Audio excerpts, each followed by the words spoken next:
1. 하나님을 의지하라. 여호와의 사자가 아비에셀 사람 요아스에게 속한 오므라에 이르러 상수리 나무 아래 앉으니라. 마침 요아스의 아들 기드온이 미디안 사람에게 알리지 아니하려 하여 밀을 포도주 틀에서 타작하더니 여호와의 사자가 기드온에게 나타나 이르되 큰 용사여 여호와께서 너와 함께 계시도다 하매 기드온이 그에게 대답하되 오 나의 주여 여호와께서 우리와 함께 계시면 어찌하여 이 모든 일이 우리에게 일어났나이까.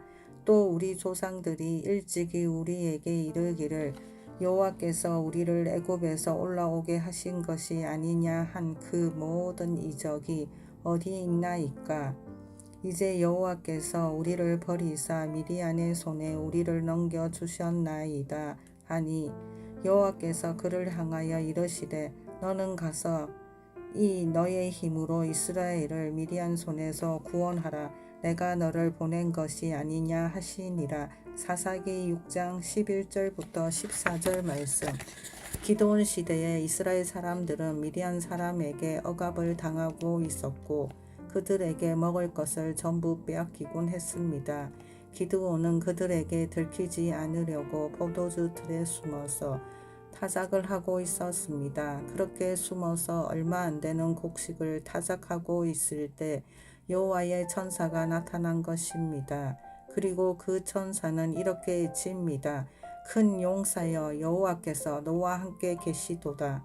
이에 기드온은 반문합니다. 여호와께서 우리와 함께 계시면 어찌하여 이 모든 일이 우리에게 일어났나이까. 또 우리 조상들이 일찍이 우리에게 이르기를 여호와께서 우리를 애굽에서 올라오게 하신 것이 아니냐 한 그 모든 이적이 어디 있나이까. 어떤 사람들은 이 부분을 해석할 때 기드온이 천사를 한 것이라고 합니다. 기드온이 천사에게 난 당신의 말을 믿지 않아요. 신뢰하지 않습니다. 라는 뜻으로 한 말이라고 주장하는 것입니다. 그는 그 반대라고 생각합니다. 기드온은 이스라엘이라는 나라가 얼마나 기적적으로 탄생했는지를 알고 있었기 때문에 자신이 경험하고 있던 표준 이하의 삶에 지쳐 치를 떨고 있는 상태였습니다. 그는 이스라엘이 그렇게밖에 살 수 없도록 만든 원수에게 굴복하지 않았기 때문에 밀을 타작하기 위해 어떤 일이라도 했던 것이었습니다. 더 이상 원수의 억압 아래서는 살 수는 없다고 생각한 것입니다. 그는 전심으로 하나님의 최선을 원했습니다. 천사의 말을 통해 그것을 알 수 있습니다. 너는 가라. 하나님께서 너와 함께 하신다. 자신이 겪고 있던 것 이상을 원했던 기드온이 천사를 통해 응답을 받은 것이라고 할 수 있습니다. 이렇듯 우리의 삶 가운데에서 하나님의 초자연적인 능력을 경험하기 위한 첫 번째 단계에 들어가려면 진심 어린 결단이 필요합니다. 더 이상 이렇게 살지는 않겠다. 그런 사람들은 진심에서 우러나 이렇게 선포합니다. 나는 이렇게 사는 것을 거부한다. 인생 낭비. 미래가 뻔한 직장에 다니고 있습니까? 일하러 가는 것이 싫으십니까? 단지 월요병일 뿐이라고 생각할 수도 있고 일주일 내내 마지못해 일하면서 금요일만 기다리고 있을지도 모르겠습니다. 직장에서 벗어날 시간만 고대하고 있으니까요. 그런데 도대체 왜 그렇게 사십니까? 인생에는 예행 연습이 없습니다. 인생은 단 한 번뿐이고 그렇게 사는 것은 인생을 낭비하는 것입니다. 오늘 당신의 삶을 향한 주님의 계획에 한 발 더 가까워졌습니까? 그렇지 않았다면 또 하루를 낭비한 것입니다. 무엇 때문에 좋아하지도 않고 열정도 없고 자신에게 도움도 안 되는 일을 하고 있습니까? 먹고 살아야지요. 먹어야 할 이유가 있는 삶을 만들면 됩니다. 현재 각자가 처한 삶의 모습에는 다 이유가 있습니다. 그것을 받아들였기 때문입니다. 남들이 다 그렇게 하니까 따라서 하는 것은 아무런 의미가 없습니다. 그것은 그냥 마지못해 사는 것입니다. 하나님은 특별한 일을 위해 당신을 만드셨습니다. 하나님은 쓸모없는 사람은 만들지 않으십니다. 실패자를 만들지 않으십니다. 하나님은 보잘것없는 사람을 만들지 않으시며 세상이 평범하다고 부르는 사람도 만들지 않으십니다. 하나님은 모든 사람을 특별하게 창조하셨고 각각 그들만이 성취할 수 있는 목적을 주셨습니다. 모든 사람이 제가 하는 일을 해야 되는 것은 아닙니다. 저 또한 다른 사람이 해야 할 일을 하지는 않을 것입니다. 하나님께서 당신을 특별하게 만드셨기 때문에 당신의 인생은 의미가 있어야 합니다. 우리는 자신의 삶에 열정이 있어야 하고 나를 향한 하나님의 부르심과 목적을 성취하고 있어야 합니다. 그런데 현실은 최선이 아닌 것에 안주하는 사람들이 많다는 것입니다. 그러나 더 큰 은혜를 주셨나니 그러므로 일렀을 때 하나님이 교만한 자를 물러치시고 겸손한 자에게 은혜를 주신다 하였느니라. 그런즉 너희는 하나님께 복종할지어다. 마귀를 대적하라. 그리하면 너희를 피하리라. 야고보서 4장 6절부터 7절 말씀. 겸손이란 하나님께 순복하는 것입니다. 그분께 자신을 내어드리는 것입니다. 역대하 16장 9절에 따르며 주님이 찾으시는 사람은 겸손하여 주님께 순복하는 사람입니다. 하나님의 눈은 주님을 목말라 하고 주님을 갈망하는 자들을 찾으십니다. 보통 사람들이 안주하는 것에 만족하지 않는 자들을 찾고 계십니다. 자기를 의지하는 것. 물론 이 책을 읽고 계신 분들은 대부분 신앙에 열심을 가진 분들일 것입니다. 저 같은 텍사스 출신 촌 사람의 책을 읽고 있다는 사실만 봐도 당신은 열심 당원이거나 아니면 누가 읽어보라고 했을 것입니다. 그러나 여러분들은 그냥 평범한 사람들은 아닙니다. 뭔가 더 많은 것을 사모하고 있을 것입니다. 하나님께 순복하고 있을 것입니다. TV나 보며 시간을 보낼 수도 있지만 이 책을 읽으면서 제 말을 통해 하나님께서 하시는 말씀을 숙고하고 있으니까요. 겸손은 하나님께 순복하고 마귀를 대적하는 것입니다. 그렇게 할 때 마귀는 도망갑니다. 슬픈 사실은 우리 대부분이 하나님께 순복하지 않는다는 것입니다. 마귀를 대적하지도 않습니다. 오히려 마귀에게 협력하고 있는데 의도적으로 그러는 것은 아니지만 그러고 있다는 사실조차 모릅니다. 겸손은 자신을 의지하지 않고 하나님을 의지하는 것입니다. 자기 자신의 육신적인 힘과 능력 대신 주님을 신뢰하는 것이 겸손입니다. 자기 자신의 힘과 노력으로 살고자 하는 것은 겸손이 아니며 그것은 또한 하나님께 순복하지 않는 것입니다. 이것이 바로 역대하 16장에 나오는 아사 왕의 문제였습니다. 당시 이스라엘은 둘로 나누어져 있었는데 북쪽의 10개 지파는 이스라엘, 남쪽의 2개 지파는 유다라고 불렀고 아사는 유다의 왕이었습니다. 당시 이스라엘 왕이 아사를 대적하기 위해 성읍을 지었는데 그것이 라마입니다. 라마는 유다로 들어가는 물자를 차단하고 다른 나라와의 소통을 막을 수 있는 전략적인 위치에 지어졌습니다. 라마를 건축한 목적은 유다를 패배시키려는 것이었습니다. 말씀에 기록된 바에 따르면 이스라엘 왕이 라마를 건축하여 유다를 포위하자 아사 왕은 성전의 금은 보화를 전부 다 아람 왕 맨하랏에게 보냅니다. 나와 당신 사이에 약조하자. 내가 당신에게 은금을 보내노니 와서 이스라엘 왕 바아사와 세운 약조를 깨뜨려 그가 나를 떠나게 하라. 이스라엘이 아람과 싸워야 한다면 유다와 싸울 여유가 없을 거라고 생각했던 것입니다. 벳하랏은 금은 부하를 받고 아사 왕이 요청한 대로 이스라엘을 공격합니다. 그러자 이스라엘 왕은 유다를 공격하지 못했고 라마를 건설하는 일도 중단해야 했습니다. 무엇이 문제인가? 아사 왕은 이 기회를 놓치지 않고 자기의 백성에게 명령하기를 모두 라마로 가서 성을 짓기 위해 사용했던 돌들을 모두 흩어놓아라고 했습니다.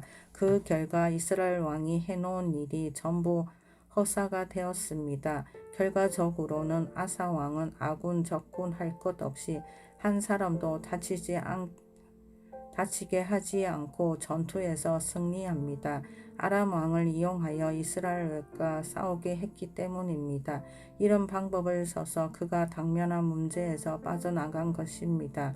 이쯤 되면 사람들은 대부분 이렇게 생각할 것입니다. 그것이 뭐가 문제지? 아사 왕은 문제를 해결했고 유다 사람들도 다치지 않았는데 뭐가 문제란 말인가? 하나님은 이 사건을 다르게 보셨습니다. 역대하 16장 7절부터 8절을 봅시다. 그때의 선견자 하나니가 유다 왕 아사에게 나와서 그에게 이르되 왕이 아람 왕을 의지하고 왕의 하나님 여호와를 의지하지 아니하였으므로 아람 왕의 군대가 왕의 손에서 벗어났나이다. 구서 사람과 룹 사람의 군대가 크지 아니하며 말과 번거가 심히 많지 아니하더이까. 그러나 왕이 여호와를 의지하지 아니하였으므로 여호와께서 왕의 손에 넘기셨나이다. 역대하 16장 7절부터 8절 말씀. 아래는 아사가 처음으로 권력을 잡고 왕이 되어 통치를 시작했을 때 이야기입니다. 역대하 14장에 나오는 구절들을 유의해서 봅시다. 아사가 그의 하나님 여호와 보시기에 선과 정의를 행하여 이방 제단과 산당을 없애고 주상을 깨뜨리며 아세라상을 짓고 유다 사람에게 명하여 그 조상들의 하나님 여호와를 찾게 하며 그의 율법과 명령을 행하게 하고 또 유다 모든 성읍에서 산당과 태양상을 없애매 나라가 그 앞에서 평안함을 누리니라. 여호와께서 아사에게 평안을 주셨으므로 그 땅이 평안하여 여러 해 싸움은 없는지라. 그가 견고한 성읍들을 유다에 건축하니라. 아사가 일찍이 유다 사람에게 이르되 우리가 우리 하나님 여호와를 찾았으므로 이 땅이 아직 우리 앞에 있나니 우리가 이 성읍들을 건축하고 그 주위에 성곽과 망대와 문과 빗장을 만들자. 우리가 주를 찾았으므로 주께서 우리 사방에 평안을 주셨느니라 하고 이에 그들이 성읍을 형통하게 건축하였더라. 역대하 14장 2절부터 7절 말씀. 유다가 평안하고 형통했던 직접적인 원인은 아사 왕이 주님을 구하는 사람이었기 때문입니다. 위에 인용된 구절에 분명히 언급되어 있습니다. 교만. 아사의 군대는 유다 중에서 큰 방패와 창을 잡은 자가 30만 명이요 베냐민 중에서 작은 방패를 잡으며 활을 당기는 자가 28만 명이라. 그들 총 58만은 다 큰 용사였더라. 구스 사람 세라가 그들을 치료하여 군사 100만 명과 병거 300대를 거느리고 마레사의 이름에 아사가 마주 나가서 마레사의 스바다 골짜기에 전열을 갖추고 아사가 그의 하나님 여호와께 부르짖어 이르되 여호와여 힘이 강한 자와 약한 자 사이에는 주밖에 도와줄 리가 없사오니 우리 하나님 여호와여 우리를 도우소서. 우리가 주를 의지하오며 주의 이름을 의탁하옵고 이 많은 무리를 치러 왔나이다. 여호와여 주는 우리 하나님이시오니 원하건대 사람이 주를 이기지 못하게 하옵소서 하였더니 역대하 14장 8절부터 11절 말씀. 하나님은 교만한 자를 대적하시고 겸손한 자에게는 은혜를 베푸십니다. 야고보서 4장 6절. 아사 왕도 자신을 겸손케 하여 하나님을 의지했었습니다. 그는 58만의 군대로 100만이 넘는 적군과 싸우고 있었고 그것은 아사 왕의 능력을 훨씬 넘어서는 일이었습니다. 그래서 그는 주님께 부르짖었습니다. 우리는 주님만 바라봅니다. 우리는 주님을 의지합니다. 우리는 주님의 도우심이 필요합니다. 하나님은 겸손한 자에게는 은혜를 베푸시고 교만한 자는 물리치십니다. 혼자 힘으로 모두 다 해결해 보려는 것은 겸손이 아닙니다. 혼자 모든 일을 다 하는 것은 하나님께 순복하는 것이 아닙니다. 대부분의 사람들이 그러한 행동을 교만이라고 생각하지 않고 교만이라고 부르지 않을지라도 그것은 분명히 교만한 행동입니다. 대부분의 사람들 생각에는 교만이란 자기를 높이면서 다른 사람들보다 자신이 잘났다고 생각하는 것입니다. 그러나 교만의 근본은 자기 자신을 의지하는 것입니다. 스스로 판단하여 자기 힘으로 해결하는 것이 교만입니다. 가정이 더 중요하다. 아사가 자신을 낮추고 하나님께 부르짖자 하나님께서 도우십니다. 여호와께서 구스 사람들을 아사와 유다 사람들 앞에서 치시니 구스 사람들이 도망하는지라. 아사와 그와 함께한 백성이 구스 사람들을 추격하여 그릴까지 이르매 이에 구스 사람들이 엎드러지고 살아남은 자가 없었으니 이는 여호와 앞에서와 그의 군대 앞에서 패방하였습니다. 노력한 물건이 매우 많았더라. 여호와께서 그랄 사면 모든 성읍 백성을 두렵게 하시니 무리가 그의 모든 성읍을 치고 그 가운데에 있는 많은 물건을 노락하고 또 짐승 지키는 천막을 치고 양과 낙타를 많이 이끌고 예루살렘으로 돌아왔더라. 역대하 14장 12절부터 15절 말씀. 이 내용은 역대하 16장 8절부터 9절에도 언급되는데 아사 왕이 하나님을 신뢰하여 도우심을 구했는데 하나님께서 적들을 아사의 손에 붙이셨습니다. 구스 사람과 룹 사람의 군대가 크지 아니하며 말과 병거가 심히 많지 아니하더이까. 그러나 왕이 여호와를 의지하였으므로 여호와께서 왕의 손에 넘기셨나이다. 여호와의 눈은 온 땅을 두루 감찰하사 전심으로 자기에게 항하는 자들을 위하여 능력을 베푸시나니 이 일은 왕이 망령되이 행하였은즉 이후로부터는 왕에게 전쟁이 있으리라 하매. 역대하 16장 8절부터 9절. 아사 왕이 책망을 받은 이유는 무엇일까요? 이전에는 적군의 숫자가 2배나 많았지만 그는 하나님을 신뢰했고 하나님은 그를 구원해 주셨습니다. 이번에는 하나님을 신뢰하며 그분의 인도를 따라 싸우러 나가는 대신 성전과 궁의 보물들을 아람 왕에게 보내어 그가 자신을 대신하여 유다의 적들과 싸우도록 한 것입니다. 그러자 주께서 아사 왕에게 이렇게 말씀하십니다. 나는 이스라엘을 내 손에 넘겨줄 계획을 세웠다. 또한 내가 아람도 정복했을 것이다. 그러나 너는 아람과 조약을 맺었다. 이로 인해 이스라엘만 내 손에서 벗어난 것이 아니라 아람도 내 손에서 벗어나게 되었다. 아사 왕과 유다에 대한 하나님의 계획이 모두 숲으로 돌아간 것입니다. 어떤 사람들은 이렇게 생각합니다. 아니 그런 공격을 받고 있는데 가만히 있으라고? 그 상황에서 뭐라도 해야 되니까 아사 왕이 그렇게 한 거지. 여기서 우리가 꼭 깨달아야 하는 것이 있습니다. 원하는 결과를 얻었느냐가 아니라 그 결과를 어떻게 얻었느냐가 중요합니다. 우리의 필요가 채워지는 것이 중요한 것이 아니라 그 과정에서 하나님을 신뢰했느냐가 중요합니다. 스스로 질문해 볼 일입니다. 육신적이고 인간적인 방법으로 하지 않았습니까? 하나님께는 결과보다 과정이 더 중요합니다. 하나님의 최선을 목표로 하라.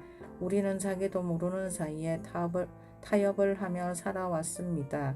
삶의 문제들을 해결할 때 세상적인 방법을 택하여 왔던 것입니다. 그렇게 함으로써 하나님께서 우리 안에서 행하실 일들과 우리를 통해 하실 일들을 제안하게 됩니다. 선지자 하나니가 아사 왕에게 하나님의 말씀을 전하자 그는 이렇게 반응합니다. 아사가 노하여 선견자를 옥에 가두었으니 이는 그의 말에 크게 노하였음이며 그때에 아사가 또 백성 중에서 몇 사람을 학대하였더라. 역대하 16장 10절 말씀. 아사는 하나님의 선지자에게 화가 났고 그래서 하나님뿐 아니라 하나님의 말씀까지 거부해 버립니다. 지금부터 제가 하는 말이 듣기 싫더라도 주님께서 당신의 마음을 만지실 수 있도록 마음을 열고 들으시면 좋겠습니다.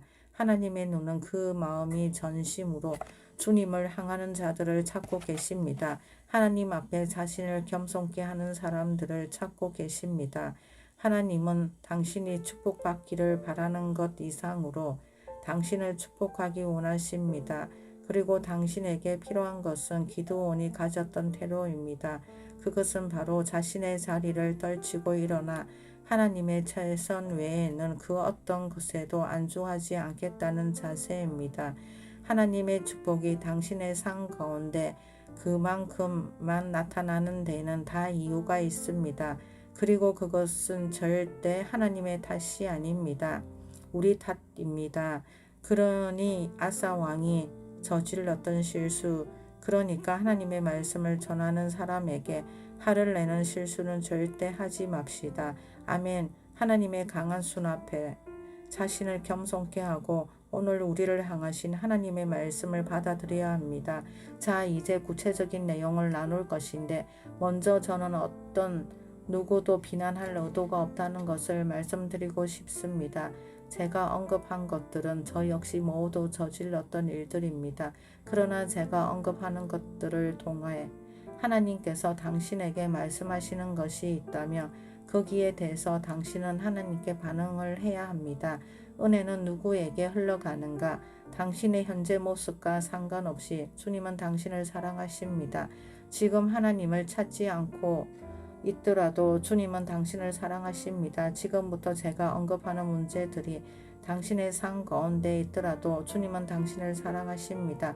주님의 사랑은 조건이 없고 변하지 않기 때문입니다.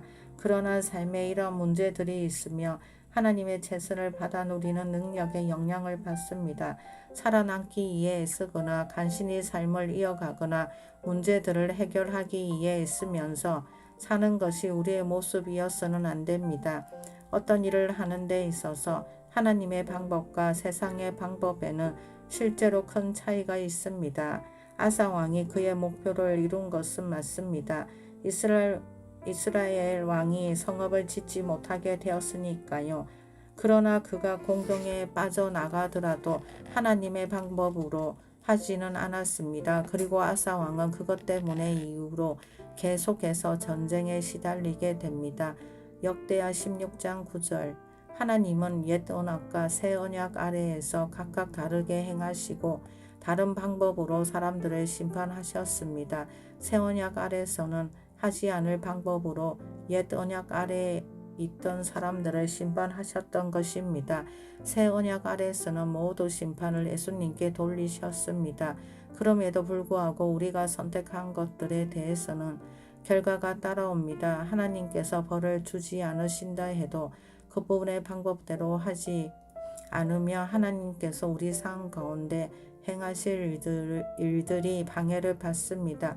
우리가 어떤 결정을 하느냐에 따라 거둬들이는 결과가 달라지는 것입니다. 아사 왕의 경우엔 한 번의 전쟁을 피하느라 여러 번의 전쟁을 치러야 했는데 그것은 절대 주님의 의도하신 것이 아닙니다. 우리 역시 우리의 목표를 이룰 수 있습니다. 그런데 그것을 하나님의 방법과 하나님의 능력으로 하고 있습니까? 하나님은 교만한 자를 물리치시고 겸손한 자에게 은혜를 주십니다. 그리고 은혜는 하나님께 순복하고 하나님을 의지하는 자들에게 흘러갑니다. 감사합니다. 챕터 2 빛을 거부하라. 여호와께서 너를 위하여 하늘의 아름다운 보고를 여시사 내 땅에 때를 따라 비를 내리시고 내 손으로 하는 모든 일에 복을 주시리니 내가 많은 민족에게 꾸어줄지라도 너는 꾸지 아니할 것이요. 신명기 28장 12절. 꾸는 것이 아니라 꾸어주는 것이 하나님의 최선이라는 것을 알고 계십니까?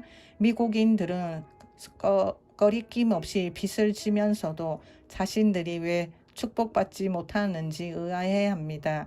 대출을 받아 집을 사면 적어도 집값의 2배를 지불하게 됩니다. 심지어 3배가 될 수도 있습니다.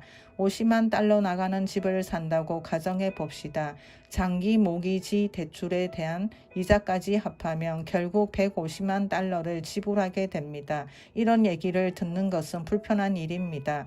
빚을 졌다고 해서 하나님이 당신에게 화가 나셨다는 얘기는 아닙니다. 빚을 지는 것이 죄라는 것도 아닙니다. 그러나 미국인들은 대부분 대출 없이 사는 것이 좋은 것이라고 생각하지도 않습니다. 대출도 괜찮다는 생각을 가지고 있는데 바로 그러한 태도가 하나님을 제한합니다.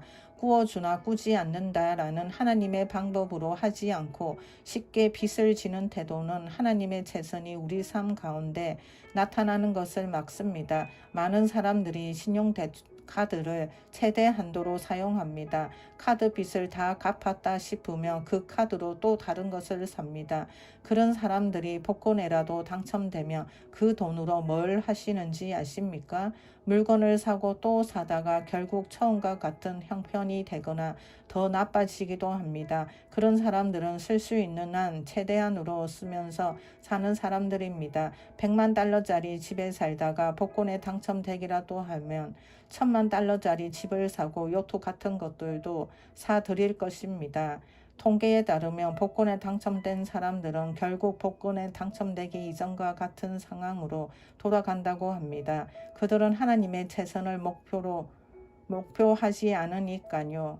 만약 당신이 바로 그런 사람이라면 정죄함이 없다는 것을 다시 말씀드립니다. 하나님은 당신을 사랑하십니다. 저도 당신을 사랑하기에 진리를 전하는 것입니다. 갈라디아서 4장 16절. 현재 미국은 모든 것을 빚으로 살 수 있는 시스템이기 때문에 빚을 허용하는 사람들은 절대 빚에서 벗어날 수 없습니다. 당신이 이런 경우라면 낙심하거나 우울해하지 말고 그 대신 상황을 있는 그대로 받아들이고 자신을 겸손케 하여 하나님께서 그분의 최선으로 인도해 주실 것을 신뢰하십시오. 빚을 져도 된다는 사고방식, 사업하는 사람들은 대부분 좋은 부채와 나쁜 부채가 있다고 주장합니다. 집처럼 가치가 상승하는 것을 구입하기 위해 대출받는 것은 문제가 없다고 말합니다. 그러나 로마서 13장 8절은 이렇게 말합니다. 피차 사랑의 빚 외에는 아무에게든지 아무 빚도 지지 말라. 남을 사랑하는 자는 율법을 다 이루었느니라. 말씀에 아무 빚도 지지 말라 했기 때문에 이것이 하나님의 최선을 분명하게 보여주고 있다고 저는 생각합니다. 그래도 저는 가치가 상승하는 것을 구입할 때는 빚을 져도 된다고 생각하는 사람들과 논쟁하지는 않을 것입니다. 여기서 중요한 것은 우리가 빚으로 구입하는 것들은 대부분 시간이 지남에 따라 가치가 떨어진다는 것입니다. 예를 들어 누군가가 4만 달러의 새 차를 구입했다고 해봅시다. 그 차를 끌고 나오는 순간 단 10분을 몰았다 해도 그 차의 가치는 3만 달러로 떨어집니다. 자동차는 구입 이후 점점 가치가 떨어지지 절대 오르는 품목이 아닙니다. 이처럼 우리가 구입하는 것들이 대부분 가치가 떨어집니다. 사람들은 그렇게 가치가 떨어지는 것들을 사려고 빚을 지면서 자신이 왜 하나님의 최선을 누리지 못하는지 의아해합니다. 빚져도 괜찮다는 사고방식으로는 절대 형통할 수 없습니다. 그것은 자신에게도 해가 되고 하나님의 최선을 제한하는 사고방식이기 때문에 반드시 그 사고방식에서 벗어나야 합니다. 하나님은 당신이 이 책을 읽고 있는 이 순간에도 당신의 마음을 보고 계십니다. 주님은 이 진리에 어떻게 반응하겠느냐고 물으십니다. 소위 아메리칸 드림을 쫓아 가지고 싶은 것을 다 사서 집에다 쌓아놓고 싶습니까? 그보다 더 나은 삶이 존재합니다. 바로 하나님의 최선입니다. 안타깝게도 대부분의 사람들은 하나님의 최선을 목표로 삼지 않습니다. 저희 부부도 전에 집을 사느라 빚을 진 적이 있습니다. 대출을 받아 집을 샀지만 그랬다고 하나님께서 우리를 미워하지 않으셨고 우리도 하나님을 계속 사랑했습니다. 그 대출을 다 갚는데 15년이 걸렸습니다. 대출을 다 갚고 모든 빚에서 벗어난 뒤로 이제 10년이 지났습니다. 당신이 저당 잡힌 것은 당신의 미래.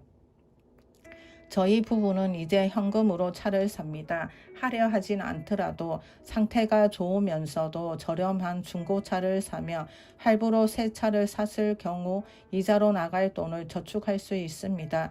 그러면 대략 4년 내에 대출 없이 차를 살 수 있을 것이고, 그러면 이자를 낭비하지 않을 수 있습니다. 새 신형 차가 아니더라도 괜찮다면 현금으로 차를 살 수 있습니다. 그렇게 하며 차값의 2~3배를 지불하는 일은 없을 것입니다. TV에서 5년에서 6년 할부로 차를 살 수 있다는 광고를 봤는데, 문제는 할부로 차를 사는 사람들은 대부분에 그렇게 오래 타지도 않습니다. 새 차 냄새가 사라지고 차에 흠집이라도 생기며 슬슬 그 차가 지겨워지니까요. 그런 사람들은 보통 차를 5년에서 6년이나 타지도 않지만, 탄다고 해도 그때쯤 그 차의 가치는 남은 할부금보다 떨어져 있을 것입니다. 그러면 그 할부금을 안고 또 다른 차를 삽니다. 계속 이런 식으로 하면서 왜 하나님의 최선이 자신의 재정에 역사하지 않는지 의아해하는 것입니다. 그 이유는 당신이 원하는 것은 하나님의 최선이 아니기 때문입니다. 당신이 원하는 것은 즉각적인 만족입니다. 일시적으로는 만족할 수 있을지는 몰라도 할부로 물건을 사는 것은 미래를 저당 잡히는 것입니다. 미국은 나라 전체가 그런 상황입니다. 우리는 스스로 무덤을 파고 있습니다. 미국의 국가 부채가 너무 많아져서 후대에도 갚을 수 있을지 의문입니다. 매년 이렇게 계속해서 다른 나라들로부터 돈을 빌리면서 그들이 계속적으로 우방으로 남을 것이라고 생각하는 것은 매우 비현실적입니다. 조만간 누군가는 빚을 갚으라고 할 것이고, 그러면 경제가 추락하는 것을 막을 수 없을 것입니다. 정부도 국민 개개인도 계속해서 이런 방식으로 살 수는 없습니다. 언젠가는 빚이 우리의 발목을 잡을 것입니다. 빚을 줘도 괜찮다는 사고방식을 가진 사람들 모두 이 문제에 책임이 있습니다. 그러한 사고방식은 잘못되었으며 그것은 하나님의 최선을 추구하지 않는 것입니다. 대부분의 사람들은 신용을 담보로 할부를 받을 수 있다고 좋아합니다. 돈이 모아질 때까지 기다릴 필요 없이 지금 당장 좋은 차를 살 수 있으니까요. 하지만 카드 회사에서 말해주지 않는 것이 있습니다. 결국 이자까지 합하면 그 차값의 2~3배를 지불하게 된다는 사실입니다. 몇 년 뒤에 그 차의 가치는 남은 할부금보다 더 떨어질 것이고, 당신의 경제적인 형편은 엉망이 되어 투잡을 떼어야 할지도 모릅니다. 예전에는 여성들이 직장을 갖지 않고 가족만 돌볼 수 있었습니다. 그런데 지금은 각자의 형편에 맞지 않는지 차 그리고 여러 가지 사치품들을 신용카드나 대출로 구입하느냐 맞벌이는 필수입니다. 그러다 보니 내 자식을 내가 직접 키우지 못하고 다른 사람들의 손에 맡기면서 자녀들이 왜 말을 안 듣는지 의아해합니다. 이런 문제를 가진 사람들이 죄를 짓고 있다는 말은 아닙니다. 우리 단체 역시 대출을 받아 쓴 적이 있었습니다.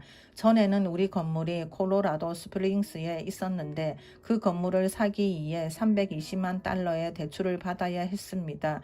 건물을 매입하는데 들어간 비용 외에 건물 수리비 320만 달러가 추가로 필요했습니다. 그래서 그 돈도 대출을 받으려고 했는데 은행에서 계속 다음 주에 오라고 하는 바람에 지연되었습니다. 그렇게 9개월이 흘러 다시 은행을 찾았는데 그 은행의 간부가 이렇게 말하더군요. 너무 오래된 일이네요. 다시 검증을 해야겠습니다. 처음부터 다시 합시다. 이 말을 듣자 또 앞으로 9개월 동안 다음 주에 오라고 하겠지 싶었습니다. 너무 늦었습니다. 저는 그 사람에게 이렇게 답했습니다. 아니요, 기도해 보겠습니다. 처음부터 기도를 해봤어야 했는데 그렇게 하지 못했던 것입니다. 그래서 이 문제를 두고 시간을 내어 진지하게 방언으로 기도했습니다. 성경에는 우리가 방언으로 기도할 때 우리의 영이 기도하는 것이라고 되어 있습니다. 고린도전서 14장 14절.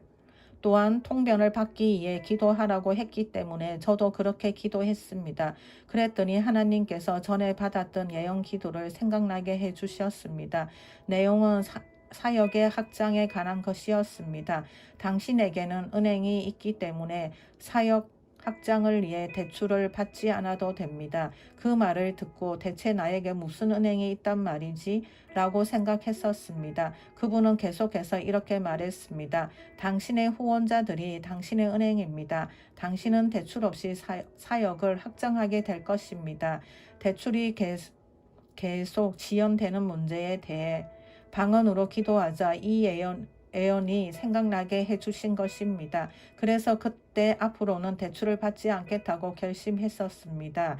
그 당시 평균적으로 들어오는 후원금을 생각할 때 저축해 놓은 것까지 합해도 320만 불이 되려면 적어도 100년 이상 걸리는 상황이었습니다. 그러나 그 당시 우리 학교는 점점 공간이 부족했기 때문에 당장 무슨 수를 써야 하는 상황이었습니다. 우리의 사역을 담아내기에 공간이 너무 비좁아진 것입니다. 그 건물을 매수해서 개조하지 못한다면 그 문제에 봉착할 사항이었습니다. 그러나 하나님께서 저에게 말씀하시는 것이 있는 것 같아서 하나님의 최선을 받아들이기로 결심했었습니다. 저는 이렇게 다짐했습니다. 은행에서 내일 당장 필요한 돈을 대출해 준다고 해도 이젠 받지 않겠다. 그리고 어떻게 되는지 아십니까? 바로 다음 날 그 은행 간부가 저희 사무실로 찾아왔습니다. 320만 불 말고 400만 불을 대출해 드리겠습니다. 우리 은행에서 400만 불을 대출해 드리기로 승인했습니다. 저는 이렇게 답했습니다. 이제 너무 늦었습니다. 그리고 그렇게 그 대출을 거절했습니다. 그 건물을 대출 없이 짓기로 이미 결단을 했기 때문입니다. 그리고 불과 14개월 만에 320만 불이 채워졌으며 대출 없이 건물 리모델링까지 완성했습니다. 모든 영광을 예수님께 돌립니다. 그 다음으로 주님께서 저에게 명하신 것은 콜로라도주 우드랜드 파크에 새 캠퍼스 건물을 지어서 가능한 많은 사람들의 삶을 변화시키는 훈련을 제공하라는 것이었습니다. 그러면 그들이 열방으로 나갈 것이라고 하셨습니다. 그래서 그곳에 생추어리라는 이름의 새 캠퍼스를 짓고 있습니다. 또한 우리 졸업생들을 통해 온 열방이 변화되고 있습니다. 건축의 1단계에는 부지 구입, 인프라 구성, 설계 비용 및 72,000 평방피트의 첫 번째 건물 건축이 포함되는데 여기에는 총 3,200만 불의 비용이 들었고 모든 대출 없이 완성했습니다. 할렐루야. 이 글을 쓰는 시점에서 두 번째 건물 건축이 진행되고 있습니다. 1,085대의 주차를 할 수 있는 주차 공간도 계획 중입니다.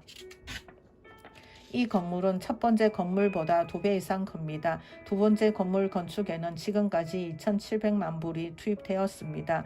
건축은 증간 단계로 도달했고 이 역시 대출 없이 완공할 것입니다. 우리의 단체는 콜로라도 스프링스와 우드랜드 파크 이렇게 두 군데의 사무실이 있는데 양쪽을 합치면 400명이 넘는 직원이 있습니다. 우드랜드 파크에 있는 157에이커의 생추어리 캠퍼스는 도심에서 떨어져 있으며 아름다운 산 파익스 피크를 바라보고 있습니다. 콜로라도 스프링스와 우드랜드 파크에 각각 위치해 있는 우리 단체의 자산은 2016년에 5천만 달러가 넘는 것으로 평가받았습니다.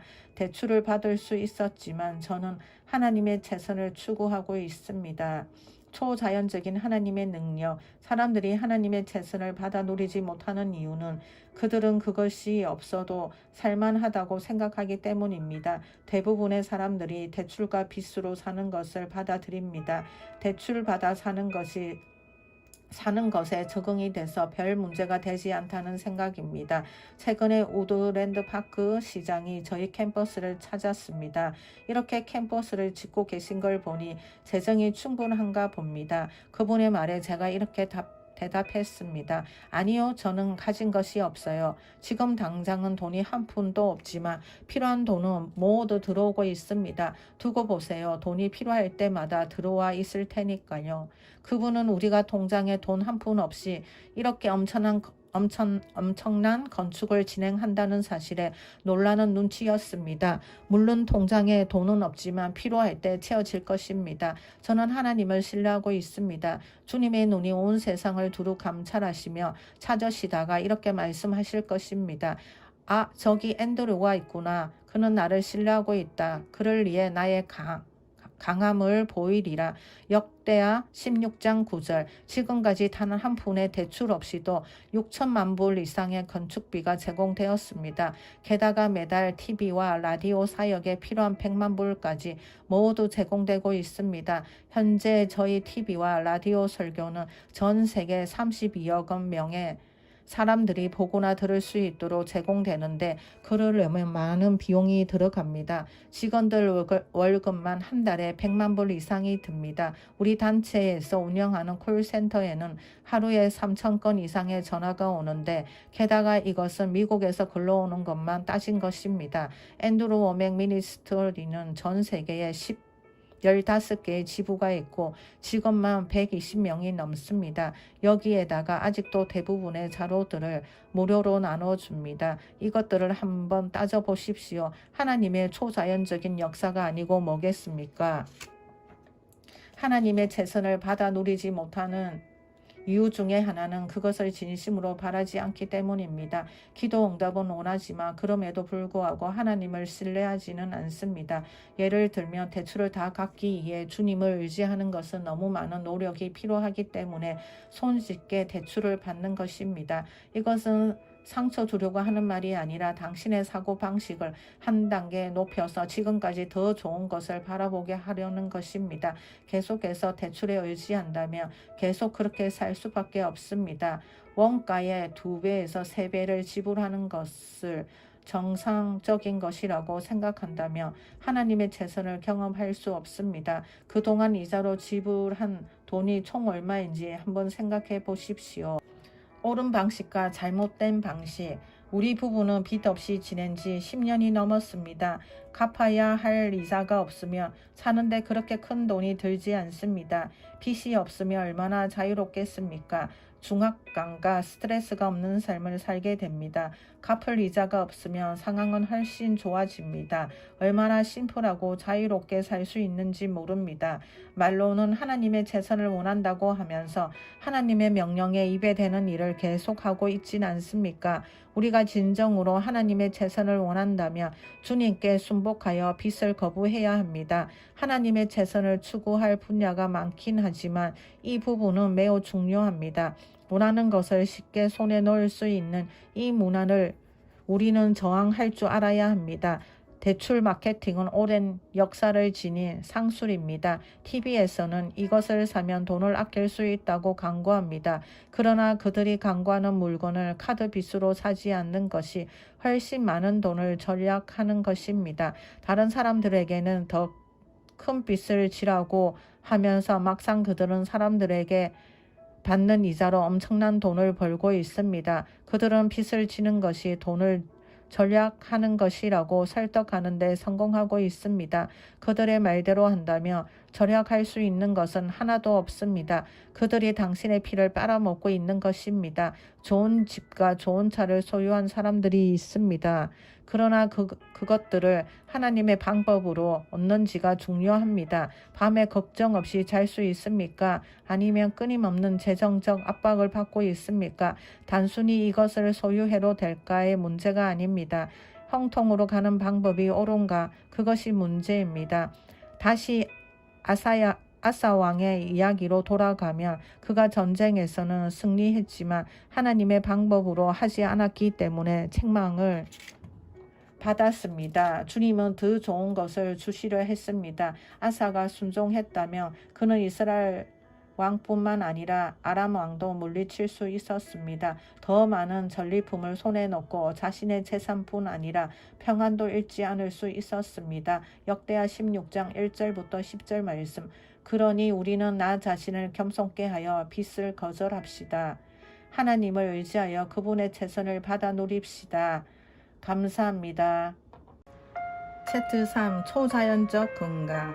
아사의 처음부터 끝까지의 행적은 유다와 이스라엘 열왕기에 기록되니라. 아사가 왕이 된 지 39년에 그의 발이 병들어 매우 이독했으나 병이 있을 때에 그가 여호와께 구하지 아니하고 의원들에게 구하였더라. 역대하 16장 11절부터 12절 말씀. 아사는 의원을 찾는 것만큼 주님을 찾지 않았습니다. 오늘날 우리도 마찬가지입니다. 오늘날의 문화는 병에 걸리자마자 제일 먼저 의사를 찾고 약에 의존하고 수술에 몸을 맡깁니다. 하다 안 되면 그때서야 하나님을 찾습니다. 하나님과 의사를 동등하게 보는 사람들도 많습니다만 전혀 그렇지 않습니다. 제가 의사들에게 반감이 있냐고요? 그렇지 않습니다. 저는 은행에도 반감이 없습니다. 제가 말하고자 하는 것은 우리의 기도 가운데 주께서 그렇게 하라고 인도해 주실 때만 그들을 의지해야 한다는 것입니다. 그러나 대부분의 사람들은 언제나 항상 인간의 방법과 물질적인 방법을 모두 시도해 본 다음에 인간의 능력으로 안 되는 상황에 맞닥뜨린 후에야 하나님을 찾습니다. 아사는 하나님을 찾지도 않았고 그분의 신성한 힘과 능력을 의존하지도 않았습니다. 그가 하나님 대신 의원들을 찾은 이유는 사람의 힘과 능력에 의존했기 때문입니다. 하나님께서 이처럼 구약의 사건들을 말씀에 기록하신 이유는 이것을 통해 우리를 가르치시기 위함입니다. 고린도전서 10장 11절. 이것은 아사가 하나님을 의지하지 않고 자신의 힘으로 하려고 했다는 또 하나의 증거입니다. 여러분, 우리는 건강에 대해서도 하나님을 의지하는 법을 배워야 합니다. 그들도 실수를 한다. 최근에 캐리스 바이블 칼리지 학생 하나가 우드랜드 파크에 있는 병원에 갔었는데 그 학생이 의사를 비난했던 것 같았습니다. 이 의사는 그리스도인이었는데 그 일로 저를 찾아왔습니다. 그는 저에게 화를 내거나 비난하는 대신 질문을 던졌습니다. 목사님의 생각을 알고 싶습니다. 저는 그분과 앉아 얘기를 나눴습니다. 제가 의사들을 반대하는 것은 아닙니다. 의사들이 없었더라면 심각한 병에 걸린 그리스도인들은 대부분 바로 죽었을 것입니다. 하나님을 신뢰하지 않으니까요. 저는 의사들을 반대하지 않습니다. 다만 자신이 하나님인 것처럼 생각하는 의사들의 태도를 반대하는 것입니다. 어떤 사람이 암이라는 진단을 받으며 의사는 그 환자에게 곧 죽을 것이라고 하지 않습니까? 그런데 그 환자가 하나님께서 치유해 주실 것을 믿는다고 하면 비웃는 의사들이 있습니다. 인간의 능력을 초월하는 무언가를 믿는다는 이유만으로 그들을 어리석다고 생각하는 사람들이지요. 그 의사는 이렇게 대답했습니다. 아니요, 저는 그렇지 않습니다. 저는 믿는 자입니다. 그리스도인이에요. 하나님께서 치유하실 수 있다고 믿습니다. 그렇다면 다행이지만 환자가 하나님을 믿는다고 하면 이상한 사람 취급하는 의사들에게는 문제가 있다고 생각합니다. 우리 단체 이사 중에서도 의사가 한 분 계십니다. 그는 하나님의 말씀을 따르려는 사람이며 이 문제에 대해서 의견도 나눴습니다. 제가 의사들을 반대하는 것은 아니지만 그들도 인간일 뿐입니다. 하나님이 아니기에 실수를 합니다. 먼저 하나님을 의지하라. 최근에 비타민을 너무 많이 섭취하며 암 발병률이 높아진다는 기사를 읽었습니다. 하나님께서 만드신 과일이나 채소에 들어있는 비타민이 문제라는 것이 아니라 비타민 보충제를 지나치게 많이 섭취하는 것이 문제라는 기사였습니다. 그런데 타인의 주장을 무조건 받아들이는 사람들이 너무 많습니다. 아침에 잠에서 깨어나기 위해 약을 먹고 잠들기 위해 약을 먹습니다. 오늘날에는 모든 상황을 위한 약이 있습니다. 그런데 그들은 그렇게 욕심만을 의지하면서 왜 자신이 하나님의 최선을 누리지 못하는지 의아해합니다. 한 가지 분명히 하고 싶은 것이 있습니다. 저는 의사들을 반대하지 않습니다. 저는 그들이 질병과 싸우고 있다고 믿습니다. 그런데 그것은 인간의 능력입니다. 의사들의 방법은 좋은 것도 있지만 나쁜 것도 있습니다. 한 번은 어떤 치유 집회에서 12명을 위해 기도했었는데 전부 약물 치료나 수술로 인한 합병증 때문에 고생하는 사람들이었습니다. 의사들이 가입하는 의료사고 보험이 그렇게 비싼 데는 다 이유가 있는 것입니다. 우리 이사에 소속된 그 의사 말이 자신이 집도하던 수술에서 실수로 환자 몸에서 스펀지를 3개나 남겨두었다고 합니다. 그 환자는 거의 죽을 뻔했습니다. 이 사고는 옆에서 돕던 의사의 실수였는데 그것 때문에 수술을 다시 했다고 합니다. 그렇다고 해서 그가 마귀 짓을 한 것은 아닙니다. 그는 나쁜 사람이 아니라 단지 사람일 뿐입니다. 실수를 한 것이죠. 의사도 이렇게 실수를 하는데 사람들은 의사에게 실수가 없다고 생각하는 것입니다. 주님이 그때까지 오지 않으신다면 지금으로부터 100년 후에 사람들은 이 시대의 암치료 방법을 보면서 고개를 저을 것입니다. 지금 실행하는 하악요법과 병사선 치료는 얼굴이 붓고 머리가 빠지는 고통을 유발합니다. 차후의 사람들은 우리 시대를 돌아보면서 이렇게 말할 수도 있습니다. 21세기 사람들은 매우 원시적이었다.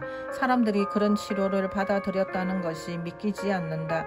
너무나 야만적이야. 아무튼 지금은 그런 치료가 최신 의료법이며 사람들의 기대를 한 몸에 받고 있습니다. 저는 수의사들도 반대하지 않지만 동물병원엔 가지 않습니다. 왠지 아세요?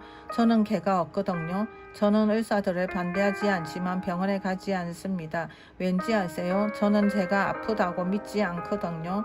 아픔이 느껴질 때나 어떤 증상이 있을 때도 하나님의 말씀 위에 서서 그 말씀을 믿습니다. 저와 같이 생각하지 않는 사람들을 정죄하는 것은 아닙니다. 예수 안에는 정죄함이 없으니까요. 로마서 8장 1절. 그러나 거기 머물러 다른 사람처럼 하다가 죽지는 마십시오.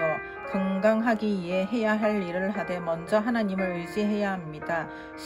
시멘트 못 아사는 하나님을 찾지 않았습니다. 대신 의사들을 의지했습니다. 역대하 16장 12절. 누군가는 이렇게 생각할 수 있습니다. 그 당시 의사들은 별로 실력이 없었지만 지금은 달라요. 요즘 의사들은 훌륭합니다. 그럴 수도 있겠지만 그래도 순서는 바로 합시다. 어떤 남자가 저에게 기도받으러 온 적이 있습니다. 콘크리트 벽에 못을 박다가 못이 부러졌는데 부러진 못이 벽에 부딪혀 튕겨나와 그의 눈을 찔렀던 것입니다. 못이 눈에 박힌 채로 동료들의 도움으로 저희 집으로 왔습니다. 그를 위해 기도하자 통증이 모두 사라졌습니다. 출혈도 멈췄고 통증은 완전히 사라진 것입니다. 저는 하나님이 그를 치유해 주셨다고 믿었습니다. 그러나 그에게 이렇게 말했습니다. 그 못을 눈에서 빼야 하는데 제가 할 수도 있지만 전문가가 하는 것이 더 나을 것입니다. 그는 얼른 병원으로 가겠습니다. 라고 했고 저는 그에게 그것이 현명한 선택이라고 한 뒤 그 사람을 의사에게 보냈습니다. 이렇듯 저는 의사들을 반대하지 않습니다. 다만 우리가 먼저 기도했다는 것과 그 결과 기적이 일어났다는 것을 강조하고 싶습니다. 우리는 함께 하나님의 능력이 역사하는 것을 체험했고 그렇게 한 뒤 병원에서 나머지 필요한 일을 해결했습니다. 초자연적인 건강을 원하십니까? 저는 현재 47년째 초자연적인 건강을 유지하고 있습니다. 그동안 2번밖에 아프지 않았는데 2번 다 저의 어리석음 때문이었습니다. 당시 일주일에 41시간 말씀을 전했고 바로 다음 주에 40시간 말씀을 전했습니다. 그때 너무 피곤한 나머지 말 그대로 침대에 기어 들어가야 했습니다.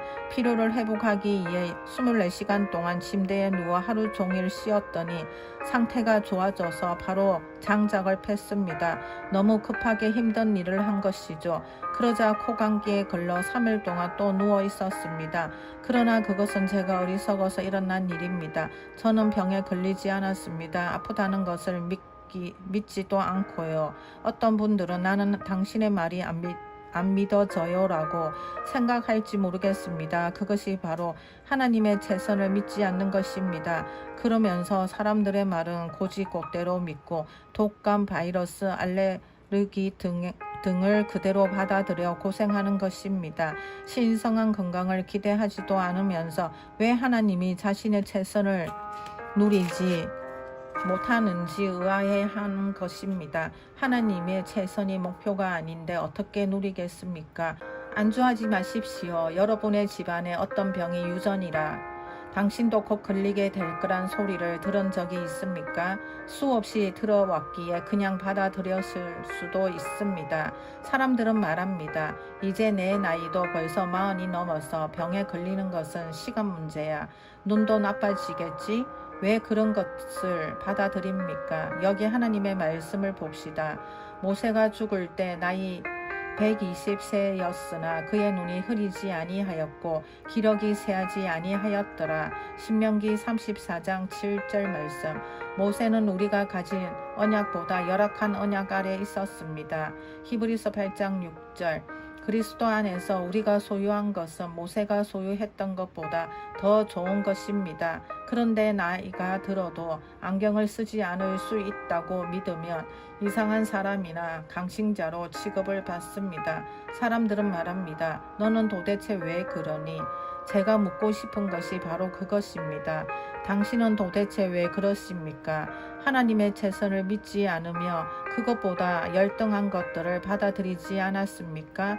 안경을 쓰면 하나님께서 화를 내시냐고요? 아닙니다. 다만 그것은 하나님의 최선을 믿지 않은 것이란 말씀입니다.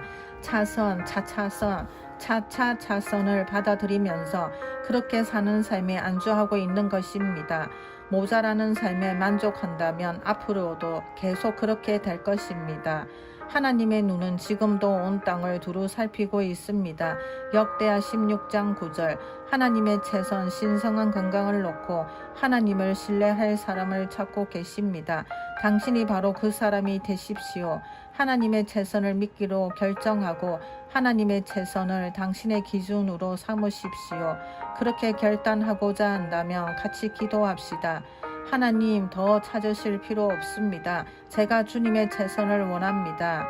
저는 차선을 원치 않습니다. 그럭저럭 살고 싶지 않습니다. 주님, 저는 번성하길 원합니다.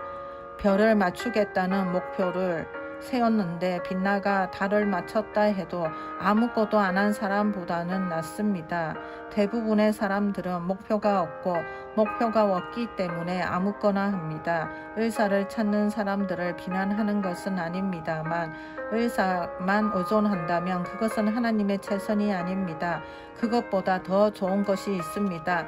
현재 하나님의 최선을 추구하지 않고 있다고 해서 정죄감을 느끼지는 마십시오. 의사로부터 받을 수 있는 혜택을 누리되 거기에 안주하지는 마십시오. 거기에 머물지 말고 하나님의 최선을 바라보십시오. 감사합니다. 챕터 4. 하나님적인 사랑. 사랑에 대해서도 세상은 우리를 속여왔습니다. 대부분의 사람들은 사랑 대신 정욕에 안주해 왔습니다. 고린도전서 13장을 보며 하나님적인 사랑은 오래 참고 온유하다고 합니다. 고린도전서 13장 4절. 하지만 대부분의 그리스도인들은 그것을 목표로 삼지도 않습니다. 사람들은 이렇게 말합니다. 우리 집안 사람들은 원래 솔직하거든요.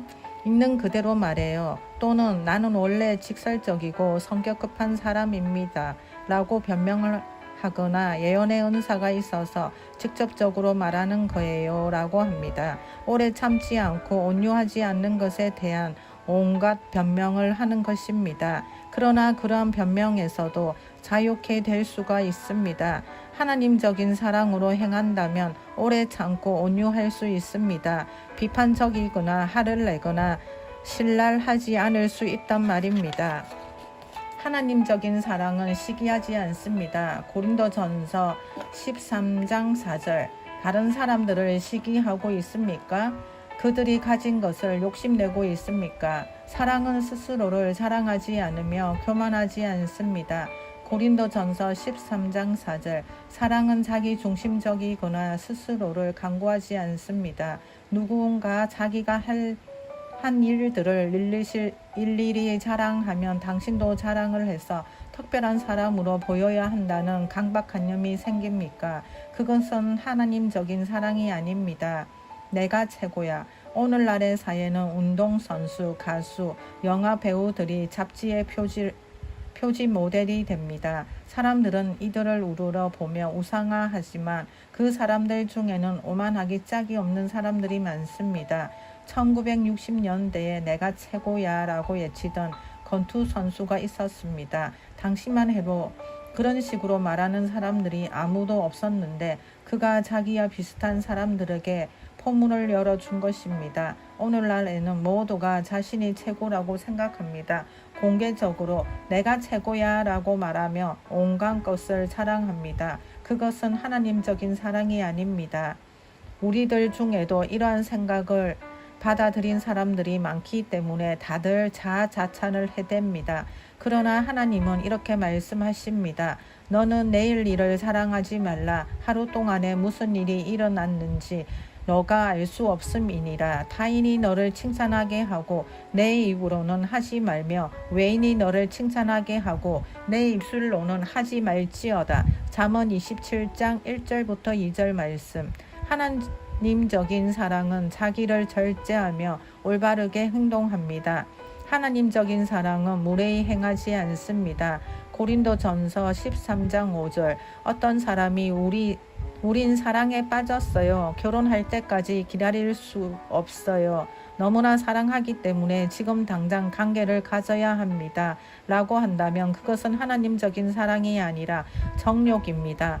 자신을 통제할 수 없다는 그것은 하나님적인 사랑이 아니라는 징표입니다. 갈라디아서 5장 22절부터 23절. 그러나 요즘 영화나 노래는 이렇게 말합니다. 나는 너를 너무 사랑해. 지금 당장 너를 가져야겠어. 그런 것을 들을 때면 이렇게 말하지 않을 수가 없습니다. 그것은 사랑이 아닌 정욕. 예수님이 십자가에 달리셨을 때 그런 것이 바로 사랑입니다. 로마서 5장 8절. 사랑은 자기 희생이지 자기 만족이 아닙니다. 사람들을 해롭게 하고 상처를 주고 이용한다면 그것은 사랑이 아닙니다. 정욕입니다. 하나님적인 사랑은 무례하게 행하지 않습니다. 언제까지나 떨어지지 아니하되 사랑은 자기 유익을 구하지 않습니다. 고린도전서 13장 5절. 그러나 오늘날 대부분의 사람들은 이기적이고 자기중심적입니다. 사람들이 말하길 미국은 더 이상 공동체로서의 사회가 아니라고 합니다. 우리는 공동체의 일원이 아니라 하나의 개인이라는 주장입니다. 개인이 국가 위에 있으며 개인의 권리가 가장 중요한 세상이 되었습니다. 사람들이 좋은 관계를 유지하며 서로가 협력하던 사회는 더 이상 존재하지 않습니다. 내 권리가 제일 중요한 세상이 되었습니다. 그것은 하나님적인 사랑이 아닙니다. 그런데 문제는 우리가 사랑을 목표로 삼은 적도 없다는 것입니다. 지금 제가 나누고 있는 내용은 대부분 처음 듣는 내용일 것입니다. 전에 들어봤다 해도 받아들이지 않았을 것입니다. 내가 나를 챙기지 않으면 누가 나를 챙겨주겠어. 그러니 나를 먼저 생각할 수밖에. 그러면서 왜 자신이 하나님의 최선을 누리지 못하는지 의아해합니다. 하나님을 대적하고 육신에 순복했으니까요. 반대로 해야 합니다. 하나님께는 순복하고 세상, 육신, 마귀는 대적하십시오. 야고보서 4장 7절. 사랑은 무례히 행하지 아니하며 자기 유익을 구하지 아니하며 성내지 아니하며 악한 것을 생각하지 아니하며 불의를 기뻐하지 아니하며 진리와 함께 기뻐하고 모든 것을 참으며 모든 것을 믿으며 모든 것을 바라며 모든 것을 견디느니라. 사랑은 언제까지나 떨어지지 아니하되 예언도 패하고 방언도 그치고 지식도 패하리라. 고린도전서 13장 5절부터 8절 말씀. 하나님적인 사랑은 절대 패하지 않습니다. 그러나 사람들은 이렇게 말합니다. 내가 할 수 있는 것은 다 해봤지만 이제 더 이상 못 견디겠어. 이 일에 해결될 것 같지가 않아. 희망을 가질 수가 없어. 더 이상은 못 참아. 이런 말은 자신이 하나님적인 사랑으로 행하지 않았다는 것을 인정할 뿐입니다. 우리를 향해 흐를 뿐 아니라 우리를 통해 흐르는 그분의 사랑은 모든 것을 참고 모든 것을 믿고 모든 것을 바라고 모든 것을 견디게 합니다. 하나님의 사랑은 결코 패하지 않습니다. 우리는 대부분 하나님적인 사랑으로 행하는 것을 목표로 삼아 본 적도 없습니다. 나도 그냥 인간인데 라고 변명하지만 우리는 그냥 인간이 아닙니다. 우리의 3분의 성령님으로 꽉 채워져 있습니다. 지금 당장 하나님의 능력으로 사는 삶을 시작할 수 있습니다. 그냥 인간으로 살 필요가 없습니다. 이 얼마나 멋진 일입니까? 감사합니다. 채트 5. 죽을 때까지. 안정을 추구하면 하나님의 최선에서 멀어집니다. 어떠한 위험도 감수하지 않으려 하면서 지나치게 안정을 추구하는 사람들이 있습니다. 성문 어귀에 나병 환자 4사람이 있더니 그 친구에게 서로 말하되 우리가 어찌하여 여기 앉아서 죽기를 기다리랴. 만일 우리가 성읍으로 가자고 말한다면 성읍에는 굶주림이 있으니 우리가 거기서도 죽을 것이요. 만일 우리가 여기서 머무르면 역시 우리가 죽을 것이라. 그런즉 우리가 가서 아람 군대에게 항복하자. 그들이 우리를 살려두면 살 것이요 우리를 죽이면 죽을 것이라 하고. 열왕기하 7장 3절부터 4절. 이스라엘이 아람 군대에게 포위되어 도성에는 기근이 심해졌습니다. 동물 배설물까지 엄청난 가격에 팔리고 심지어 자신의 자녀를 먹는 사람들도 있었습니다. 열왕기하 6장 24절부터 29절 말씀. 이때 성문에 있었던 4병의 나병 환자들이 자신들이 처한 상황에 대해 얘기하고 있었습니다. 가서 적군에게 도움을 구하자. 최악의 경우는 그들이 우리를 죽일 것인데 여기 있어도 죽고 성읍으로 가더라도 기근으로 죽을 것은 매 한 가지니 우리의 유일한 희망은 적군에게 가는 것뿐이다. 그들이 우리를 죽이면 죽을 것이고 살려두면 사는 것이니 그들에게 가자.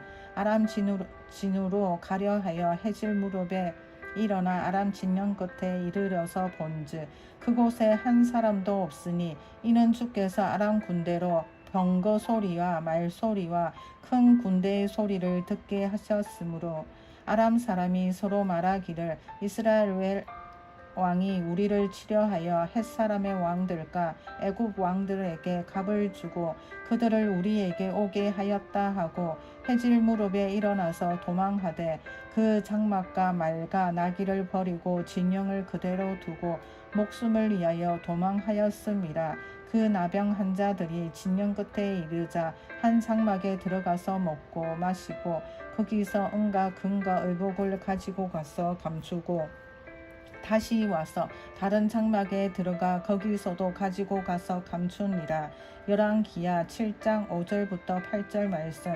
나병 환자에서 영웅으로 나병 환자들이 그 친구에게 서로 말하되 우리가 이렇게 해서는 아니 되겠도다. 오늘은 아름다운 소식이 있는 날이거늘 우리가 침묵하고 있도다. 만일 밝은 아침까지 기다리면 벌이 우리에게 미칠지니 이제 떠나 왕궁에 가서 알리자 하고 가서 성읍 문지기를 불러 그들에게 말하여 이르되 우리가 아람 진에 이르러서 보니 거기에 한 사람도 없고 사람의 소리도 없고 오직 말과 나귀만 매여 있고 장막들이 그대로 있더이다 하는지라.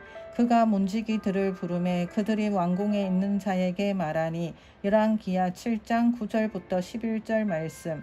주님께서 아람 군대로 하여금 큰 소리를 듣게 하시자 두려움에 휩싸여 그들은 도망쳐 버립니다. 준비하던 음식 그리고 장막 안에 있던 금과 은과 고급 옷들까지 모두 두고 도망쳤습니다. 말과 당나귀 같은 동물들도 묶어놓은 채 두고 갔습니다. 도망가느라 너무 급해서 말을 타고 갈 생각도 못한 것입니다. 적군의 진영에서 이 나병 환자들을 기다리고 있던 것은 바로 이 풍요로움이었습니다. 아람 군인 수십만 명이 자신들의 소유물을 모두 남겨두고 간 것입니다. 4명의 나병 환자들은 거기서 배불리 먹고 마셨습니다. 그리고 장막 안에 들어가 할 수 있는 한 많은 전리품들을 챙겨 숨겼습니다. 그리고 더 많은 물건을 가지러 가다가 깨달았습니다. 우리는 잘못하고 있다. 오늘은 기뻐할 날이야. 포위된 성읍으로 가서 굶주린 사람들에게 알려주자. 그리고 그들은 성읍으로 가서 사람들에게 알렸습니다. 이 4명의 나병 환자들은 단 몇 시간 만에 보잘것없는 사람에서 영웅이 되었습니다. 위험을 무릅썼기 때문입니다. 그들이 스스로에게 던진 질문이 이러한 변화를 가져온 것입니다. 언제까지 여기 앉아 있을 건가? 죽을 때까지? 지금 처한 상황이 만족스럽지 않으십니까? 그러나 뭔가를 시도하더라도 잘 안 될지 모른다는 두려움 때문에 아무런 시도조차 하지 않고 있습니까? 하지만 위험을 감수하지 않으면 어떤 변화도 일어나지 않습니다. 저 역시 지금 큰 위험을 감수하고 있습니다. 초반에 언급한 6천만 달러 규모의 프로젝트는 빙산의 일각에 불과합니다. 주님은 저에게 기숙사와 학생 회관 등을 갖출 바이블 칼리지 캠퍼스를 세우라고 말씀하셨습니다. 이렇게 하려면 수억 달러가 들어가는데 저에게는 그런 돈이 없습니다. 그래도 저는 위험을 감수할 것입니다. 이쯤에서 안주하면 편하겠지만 현재 세계 곳곳에 있는 캘리스 바이블 칼리지 캠퍼스에서 공부하는 학생들과 방송통신 프로그램 및 온라인 프로그램을 통해 교육받고 있는 학생들이 대략 6천 명이나 됩니다. 전 세계적으로 영향을 끼치고 있는 것입니다. 이 사역을 통해 우리는 여러 나라의 대통령과 영부인도 만났고 여러 가지 기적을 체험하고 있습니다. 사역의 확장에 있어서는 지금까지는 경험하지 못했던 엄청난 일들이 일어나고 있습니다. 여기서 안주하고 현상 유지만 해도 되겠지만 하나님께서 더 큰 비전을 주신 것입니다. 언제까지 그 자리에 머물 것인가? 저는 지금까지 평생 동안 믿어왔던 그 어떤 것보다 더 큰 것을 향해 달려가고 있습니다. 위험 부담이 큰 일입니다. 어떤 사람들은 제가 실패할 수도 있다고 합니다. 그럴 수도 있겠지요. 그러나 그런다 한들 뭐 어떻습니까? 만에 하나 제가 실패하더라도 하나님은 저를 보시며 그래도 너는 시도했다라고 말씀하실 거라 믿습니다. 자녀들이 자전거를 배우던 때를 기억하십니까? 시작하자마자 즉각적으로 잘하는 아이는 없습니다. 실수도 하고 몇 번 넘어지기도 합니다. 자전거에 올라타 비틀거리다 넘어져서 무릎이 까지기도 합니다. 그러나 아이가 넘어졌다고 해서 이 바보야, 내가 하라는 대로 했어야지, 너는 제대로 하는 것이 없구나라고 말하는 부모가 있습니까? 어린 자녀에게 그렇게 말하는 사람은 없습니다. 우와, 10m나 갔네? 그것 봐, 너는 할 수 있다니까. 일어나서 다시 해보자 라고 할 것입니다. 하나님도 우리에게 그렇게 하십니다. 하나님은 우리를 격려하십니다. 물론 어떤 사람들은 하나님께서 치유로 역사하실 것을 믿다가 죽기도 합니다. 그러나 그들이 주님 앞에 섰을 때 그분은 이렇게 말하실 것입니다. 내 자녀답구나. 너는 나를 믿었어. 내가 너를 위해 준비한 모든 것을 받아 누리지는 못했지만 그래도 너는 그것을 믿었다. 아무것도 시도하지 않기 때문에 실패하지도 않는 그런 사람이고 싶습니까? 그것은 누구라도 할 수 있는 일입니다. 주님을 믿지 않는 사람들조차 그렇게 살 수 있습니다. 거기에는 믿음이 전혀 필요하지 않으니까요. 지금 저는 여러분을 정죄하는 것이 아니라 동기를 부여하는 것입니다. 언제까지 그 자리에 머물 것입니까? 죽을 때까지? 시간은 지금도 흘러가고 있습니다. 더 이상 젊은 청년이 아닌 분도 있을 것이고 인생의 절반 이상을 살아온 분도 있을 것입니다. 그동안 어떤 일을 이루셨습니까? 바꿀 수 있는 것은 어떤 것들이 있을까요? 어떤 일을 해야 미래의 변화를 가져올까요? 그러려면 그 자리에서 일어나 뭔가를 시도해야 합니다. 같은 일을 반복하면서 다른 결과를 기대하는 것은 정신 이상입니다. 상황이 지금과는 달라지길 기도하고 계십니까? 모든 것이 바뀌길 바라지만 뭔가를 바꾸는 것이 두렵습니까? 그 자리에 안주하는 것이 너무 좋아서 기회를 잡지 않으려 하기 때문입니다. 현실이 비참해도 바꾸는 것보다는 차라리 안주하는 것이 낫다고 여기는 것입니다. 강야를 통과하더라도 하나님을 따르며 약속의 땅을 향해 가기보다는 파 마늘이나 먹으며 애굽의 노예로 살려는 것입니다. 민수기 11장 5절 말씀. 거인과 싸워야 될까봐 두려워 망설이고 있습니까? 일어나서 당신의 땅을 취하십시오. 2002년 1월 31일 주님은 저의 협소한 생각이 주님을 제한하고 있다고 말씀해 주셨습니다.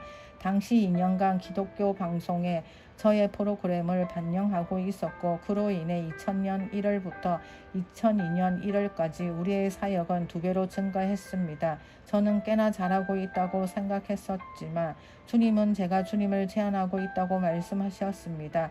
이 부분에 대해서는 저의 책 하나님을 제한하지 마라 에서 자세히 다뤘습니다. 중요한 것은 더 이상 하나님을 제한하지 않기로 결심했다는 것입니다. 그때 저는 평소와 다르게 생각하기 시작했는데 그것은 바로 더 크게 생각하는 것이었습니다. 벌써 14년 전 일이고 우리의 사역은 그때보다 적어도 20배는 더 성장했습니다. 모든 것이 완전히 변했습니다. 저는 할 수 있는 최대한으로 사역하며 지냈는데 이제 어느 정도 일이 안정되어 돌아간다 싶으면 하나님께서는 저에게 더 큰 비전을 주셨고 그러면 저는 제가 최대한이라고 생각했던 것을 더 확장해야 했습니다. 오 주여 다 쓰고 갑시다. 그것 때문에 때때로 저희 직원들이나 가족들과 어려움을 겪었습니다. 어느 날 아내와 함께 어떤 교회에서 예배를 드리고 있었는데 목사님 말씀이 용기를 갖고 하나님을 더욱 신뢰하라는 내용이었습니다. 비전을 더 키워야 할 것 같은 분이 계시다면 일어나십시오. 제가 기도해 드리겠습니다. 그러자 제 아내가 제 무릎에 손을 올리며 말했습니다. 일어나지 마세요. 지금까진 비전도 충분히 커요. 이렇게 사는 것이 어떤 이들에게는 두려운 일이지만 저는 이러한 삶이 좋습니다. 저는 제가 죽는 순간 쓰지 않고 남은 것이 없었으면 좋겠습니다. 하나님 나라를 위해 제가 가진 모든 것을 다 드리고 싶습니다. 다 쓰고 가고 싶습니다. 주님 앞에 섰을 때 두려움 때문에 내가 내게 명한 것을 하지 않았구나 라는 말을 듣고 싶지 않습니다. 아무것도 시도하지 않아서 실패를 피하기보다는 차라리 완전히 망하는 일이 있더라도 하나님을 신뢰하여 위험을 감수하고 싶습니다. 이것이 여러분에게도 경종이 되길 바랍니다. 하나님의 최선을 받으려면 주님의 눈이 지금 당신의 마음을 살피고 계심을 알아야 합니다. 마음이 주님께 온전히 헌신되어 있습니까? 아니면 다들 그렇듯이 현실을 받아들이고 살고 있습니까? 더 높은 목표를 향해 달려가십니까? 아니면 흘러가는 대로 살고 있습니까? 두려움과 협소한 사고방식으로 당신의 삶을 향한 하나님의 계획을 제한하고 있습니까? 그동안 하나님의 최선을 목표로 삼지 않았습니까? 하나님의 최선을 받기 위해 첫 번째 단계는 하나님의 최선보다 못한 것으로 만족하는 삶을 청산하는 것입니다. 기준을 높여야 합니다. 하나님, 저는 너무나 형편없는 자입니다. 믿음으로 나가지 못했습니다. 라면서 죄책감과 정죄감 때문에 변하는 것 말고요. 주님은 우리를 있는 그대로의 모습으로 사랑하시지만 우리를 너무나 사랑하시기에 우리가 있는 그대로의 모습에 머무르기를 원치 않으십니다. 그분은 우리를 더 높은 수준으로 끌어올려 주기를 원하십니다. 하나님은 우리가 그분의 최선을 바라보길 원하시지만 그것은 저절로 되지 않습니다. 하나님의 최선을 목표로 삼고 그것을 향해 달려가야 합니다. 마치 그 나병 환자들처럼 언제까지 여기 머물러 있을 것인가? 내가 죽을 때까지라고 자문해 보십시오. 저절로 어떻게 되기만을 바라지 말고 믿음의 발걸음을 내디딥십시오. 자기 자신을 스스로 독려하지 않으며 또 다시 바닥으로 가라앉게 되어 있습니다. 더 큰 것을 바라보라. 제가 나누는 내용이 듣기 좋은 소리가 아니라는 걸 저도 압니다. 이 책을 처음 펼쳤을 때 이런 내용을 읽을 거라 생각하지 않을 수도 있습니다. 이런 내용이 듣기 싫을 수도 있습니다. 하지만 저는 하나님께서 당신에게 보여주신 것을 향해 믿음의 발걸음을 내디딜 수 있도록 당신을 독려하는 중입니다. 그것이 옳은 일이니까요. 하나님의 최선을 받아 누리는 방법을 배우려면 먼저 기대치를 높여야 합니다. 더 높은 목표를 가지고서 더 나은 것을 추구해야 합니다. 그렇게 살아오지 못했다는 생각에 정제감을 느낄 필요는 없습니다. 그러나 거기 머무르지는 마십시오. 대신 이렇게 기도하세요. 하나님, 저는 당신의 최선을 원합니다. 저에게 가지신 당신의 계획을 모두 이루고 싶습니다. 우리가 섬기는 하나님은 크신 하나님이십니다. 그분은 크게 생각하십니다. 지금까지 하나님께서 각 사람에게 예비하신 모든 것을 다 이룬 사람은 한 사람도 없습니다. 지금까지 얼마나 많이 달려왔는지, 얼마나 큰 믿음을 보여왔는지, 얼마나 많이 받아 누렸는지는 중요하지 않습니다.